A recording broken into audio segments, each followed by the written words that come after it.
Hello guys, ang topic po natin ngayon ay patungkol po sa isang uri po ng error coin. At ito po ay 2019 5 piso round coin. At ang bariyang ito ay may series mints na 2017 hanggang year 2020.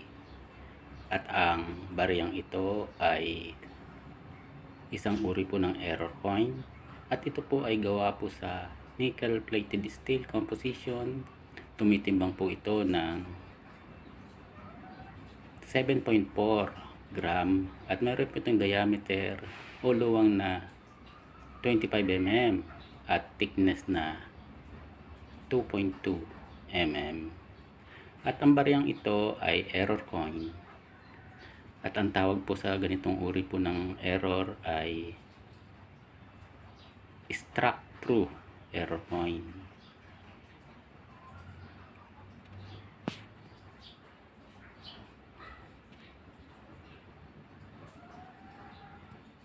At kung kayo po ay makakakuha ng ganitong uri ng barya, maaari po ninyong gawing souvenir ang ganitong uri po ng error coin. At ito'y para pong zipper.